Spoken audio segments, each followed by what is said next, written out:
Un bon moyen de s'entretenir, vous le devinez, au gilet phosphorescent et au casque, c'est le vélo. C'est moins violent pour vos articulations que courir et en même temps c'est plus intense que la marche, notamment pour entretenir ce qu'on appelle le fond. À Paris, en vélo, on double tous les taxis. En vélo, dans Paris, on double toutes les autos. En plus, dans quelques jours, c'est le début du Tour de France. Même si votre gamin regarde pas l'étape sur France 2, France 3, le sport, il va quand même en entendre parler. Il va avoir envie de faire du vélo. Donc emmenez-le faire du vélo et ça va vous donner peut-être envie d'en faire plus. Ça va peut-être vous aider à trouver vos marques, votre rythme. Ça va peut-être aussi vous permettre de repérer les sentiers que vous pouvez emprunter, les routes sur lesquelles vous allez pouvoir rouler en toute sécurité. Parce que oui, sécurité avant tout. Donc le gilet jaune, Macron démission, le casque, l'éclairage. Je peux pas vous le montrer sans lâcher le guidon. Si vous laissez votre vélo quelque part en ville, il faut penser à avoir un antivol. J'ai déjà évoqué plein de fois ce principe-là, qu'il faut se créer une habitude. Une fois que l'habitude est créée, ça va tout seul. Ça ira très bien.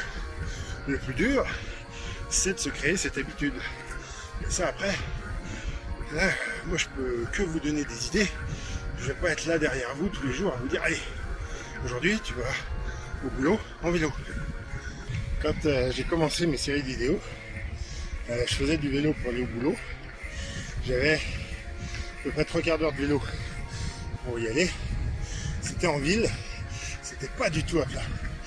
Je commençais par monter, grosse descente, une grosse montée, une grosse descente, une grosse montée, encore une descente et une montée. Après, il y avait un faux plat montant pour se finir. C'était assez horrible. Mais c'était assez efficace. Alors c'était 3/4 d'heure pour y aller, 3/4 d'heure pour revenir. Mais j'y allais pas tous les jours en vélo. Il y a des jours où je ne pouvais pas, parce que ça demandait quand même un peu de temps. Et puis, il faut que vous ayez au moins un lavabo ou quelque chose qui vous permette de vous débarbouiller et de vous changer avant d'aller bosser. Il y a eu des années où je faisais ça dans mon bureau. Toujours inconvénient quand il y a quelqu'un qui rentre. Ça dépend qui rentre dans votre bureau. Une cadre BCBG, petite bourgeoise. Je vais pas dire hashtag Weinstein, mais hashtag MeToo, quoi. C'est quand même limite de vous mettre en sous-vêtements, ce qui est la définition de l'attentat à la pudeur, c'est d'être vu en sous-vêtements. Donc là, sur votre lieu de travail, ça peut être considéré comme une forme de harcèlement volontaire de votre part, même si c'est pas du tout le cas.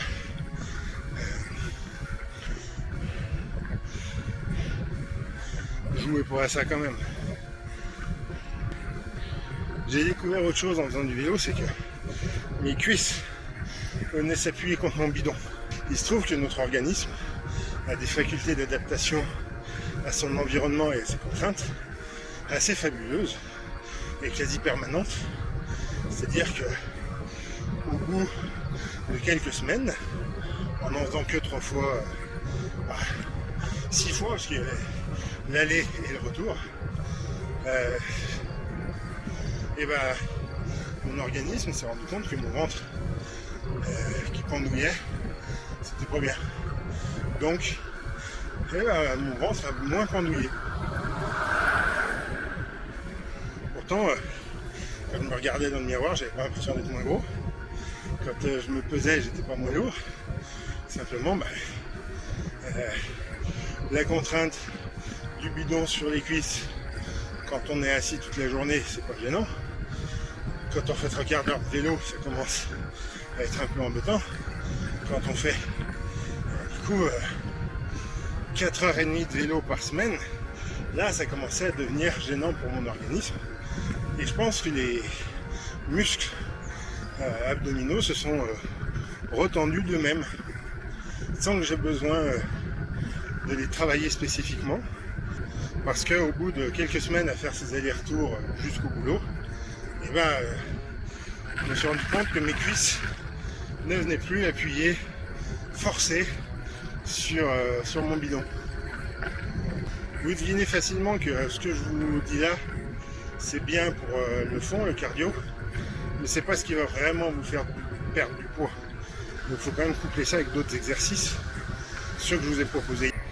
Allez, d'autres vidéos conseils du même genre demain, tiens, gardons le rythme d'une vidéo par jour, ce sera ma contrainte à moi, mon rythme à moi, à trouver. Et likez, partagez, commentez, dites-moi ce que vous faites comme vélo, dites-moi ce que vous faites comme sport pour vous entretenir, et puis abonnez-vous.